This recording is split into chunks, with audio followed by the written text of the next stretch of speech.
In this video, we will learn how oxygen is made artificially, how it is stored and how it is transported. The whole process is like this. At first, air is sucked inside a compressor. There's a filter before that, so that there are no impurities like dust particles. If you look inside a compressor, there are two valves. The inlet valve sucks air in, and then with the help of a piston, the air is compressed to a very high pressure. The compressed air is then released through the discharge valve. One thing that you have to understand is that when air is compressed, it heats up. Because when you pressurize a gas by compressing it into a container, you're putting all those molecules into a smaller volume of space, and you are adding potential energy by the compression. Then when you release that gas back to atmospheric pressure, that energy has to go somewhere. So it's given off in the form of heat. That means the air that is released through the discharge valve is a warm air. Now this warm compressed air needs to be cooled. For that, it is passed through a freezing unit. And that is done with the help of liquid nitrogen. Liquid nitrogen is very cold. It can freeze anything instantly. Here you have to understand that liquid nitrogen is not mixed with the compressed air. Rather, the discharge pipe through which the compressed air flows out, that pipe is covered with coil tubing.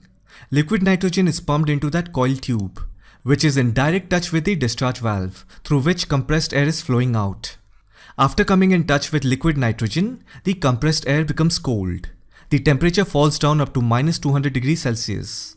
The cold compressed air is then sent to a separator. Here carbon dioxide is separated as dry ice. The air that is now free from carbon dioxide is sent through an expansion turbine, where the air is allowed to expand. Here the air turns into liquid. It is called liquefied air. Its temperature is around -200 degrees Celsius. In the end, liquid air is sent into an air distillation column, where it is slowly warmed up, because it then separates various components of air like nitrogen, argon, oxygen, etc. As you may know, air is a mixture of different gases.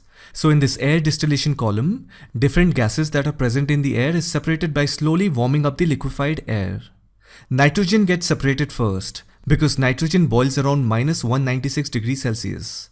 After that, argon gets separated, because argon boils at -186 degrees Celsius. Oxygen, which has a higher boiling point, is left behind and is collected separately.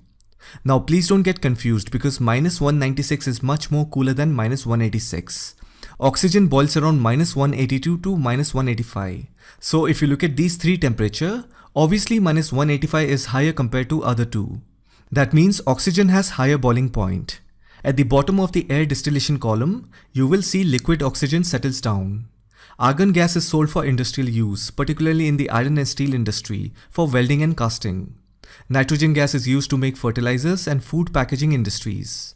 So basically from this entire process, in the end you will get liquid oxygen.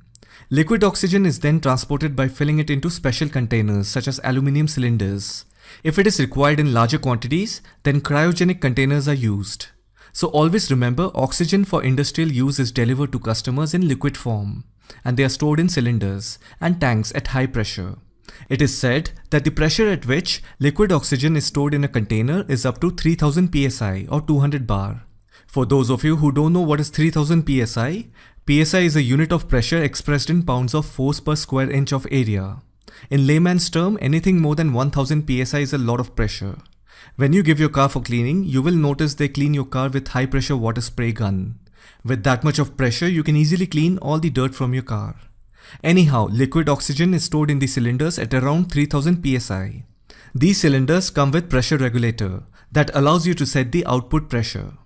A patient in hospital needs around 50 psi, which allows slow supply of oxygen. Oxygen cylinders come in different sizes and can be pretty heavy. The largest size is around 1.5 meters tall and contains over 7,800 liters of liquid oxygen.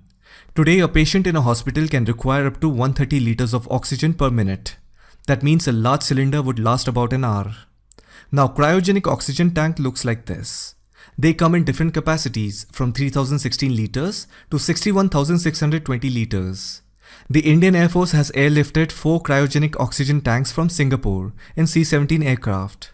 Apart from Singapore, India is also looking at lifting oxygen tankers from UAE. The reason these tanks are called cryogenic tanks is because the term cryogenic is used for anything that is produced or stored below the temperature of -150 degrees Celsius to absolute zero. Absolute zero is referred to as minus 270 degrees Celsius. The reason it is called absolute zero is because no object in this world can be cooled below minus 270 degrees Celsius, because it is believed that there is no heat energy left in a substance below this temperature.